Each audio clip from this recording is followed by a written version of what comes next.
Hey, how you doing? Welcome back to Rise Records. I'm Riley, and this is the podcast where I delve into my favorite records and explain the stories behind them.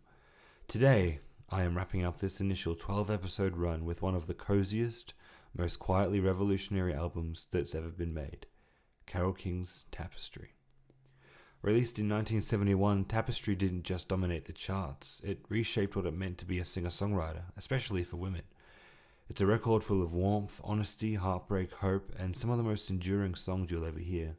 Over the next little while, we're going to look at how this album came to be, what made the moment perfect for it, and then we'll take a deep track-by-track journey through every song, exploring the emotions, the musical choices, and the lyrically rich storytelling that made Tapestry a masterpiece. So settle in, and let's start unraveling this tapestry. Before Tapestry, Carole King was already quite legendary. She was half of the powerhouse songwriting duo with Jerry Goffin, writing hit after hit in the Brill Building in the 60s. Songs like Will You Love Me Tomorrow, The Locomotion, Up on the Roof, and One Fine Day. If you turned on a radio in the 60s, the chances are that Carole King was behind at least one of the songs you heard. But she wasn't the voice on those records. Not yet. She was just the writer, the machine behind the machine. By the late 60s, everything in her life was shifting. Her marriage to Goffin had ended.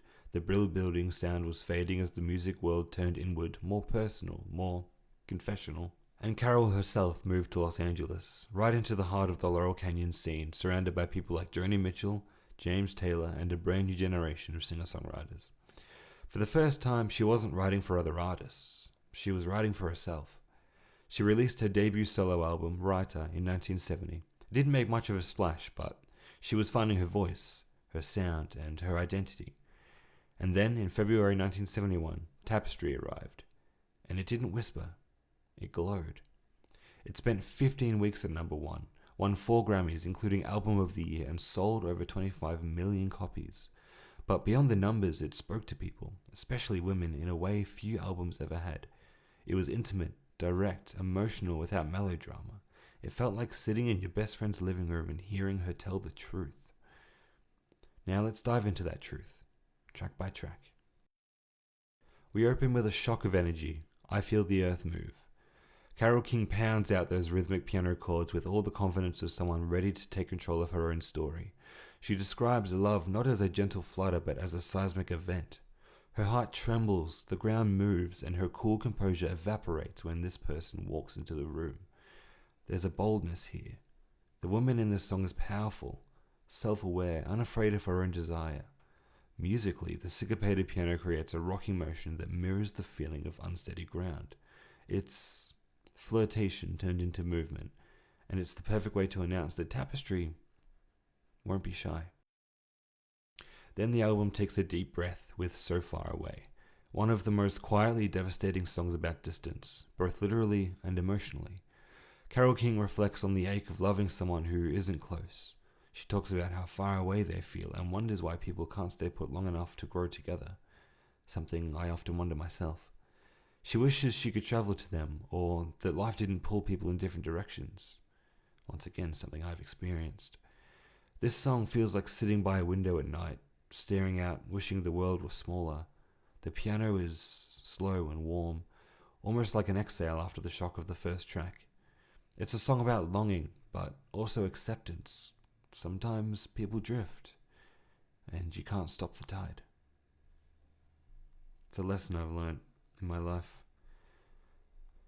Things happen, people move on. The so-called tide pulls them out, and there's nothing really you can do. Track number 3, we have one of the greatest breakup songs ever written, It's Too Late. Just because it's honest, not angry. Carole here sings about a relationship that didn't fall apart dramatically, it just simply ran its course. She paraphrases the idea that they really did try, but the connection faded. The warmth and laughter they once shared doesn't come naturally anymore. Been there. What makes this song brilliant, however, is the emotional maturity. She acknowledges sadness, but also clarity. Staying together would only cause more pain.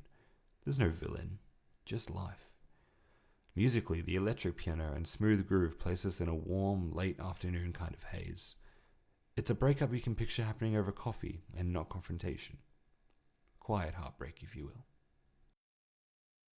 The fourth track, Home Again, is pure longing.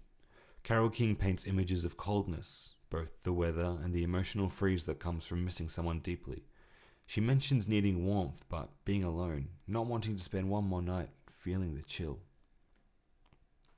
Her voice feels like a whisper shared with only one person. She repeats her desire to be home again, and you realize that home is not an address. It's a person, as they say. A needed mood shift is up next with the track Beautiful, and this is Carole King's pep talk track. She describes waking up feeling off, catching a gloomy expression in the mirror, and reminding herself that if she approaches the world with openness, even a forced smile, everything feels just a little bit lighter. She plays with the idea that when you feel beautiful inside, the world appears beautiful around you. It's simple, but it's also authentic. It's not self-help, but it's lived wisdom.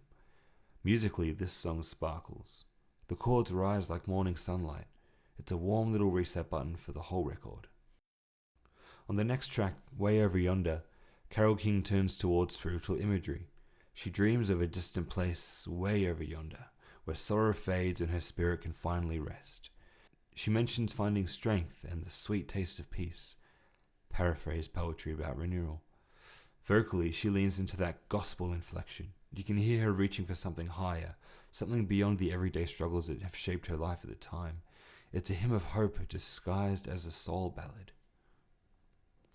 And then we have the track that is perhaps most known from this record, You've Got a Friend.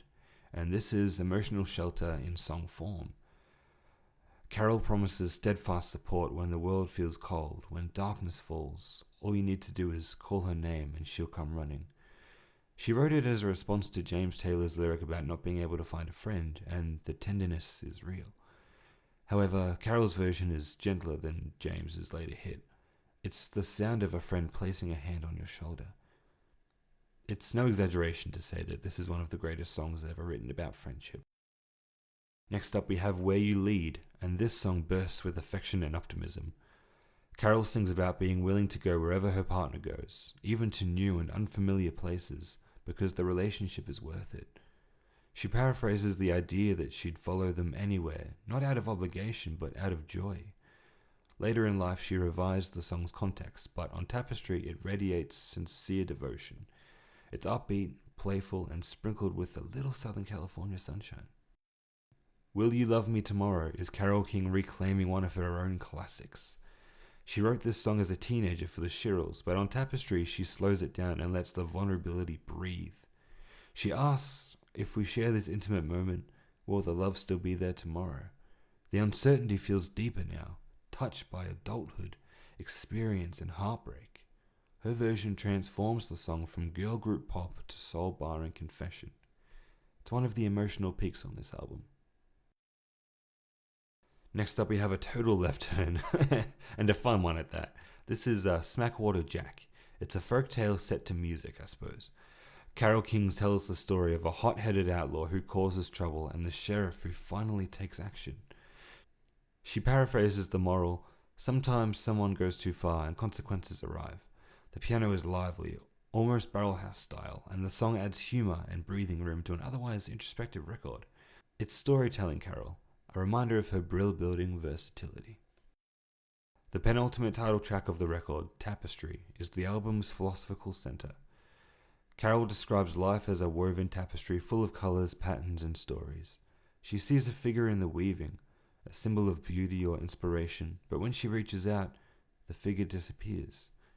It's about the fleeting nature of life's most meaningful moments, beauty that can be seen, felt, and experienced, but not possessed.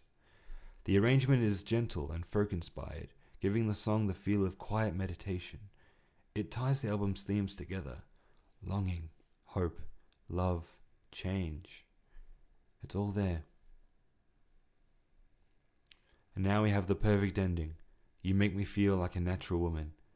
Carole originally wrote this for Aretha Franklin, but here she sings it with soft gratitude rather than powerhouse soul, as Aretha did.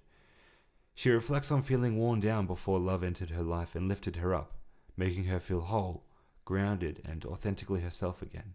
It's gentle, warm, and deeply emotional. Ending the album here feels like closing a circle, from uncertainty and longing to self-recognition and empowerment. When Tapestry came out in 1971, it didn't look like a revolution. It looked like a woman sitting in her living room with a tabby cat. But sometimes the quietest albums speak the loudest. Carole King wasn't trying to be flashy. She wasn't trying to reinvent pop. She was telling the truth, softly, warmly, and with open hands. And the world heard itself in her honesty. More than 50 years later, Tapestry still feels like home. Like a cup of tea and a blanket. Like friendship. Like the moment you finally admit the truth to yourself. It's an album that lives in people's hearts, not just in their record collections. And with that, that's all the time I've got for on this episode of Rise Records. Thank you all so much for joining me on this journey through the records I love. It's been absolutely just incredible to sit here and discuss all these records with you, and I've loved every minute of it.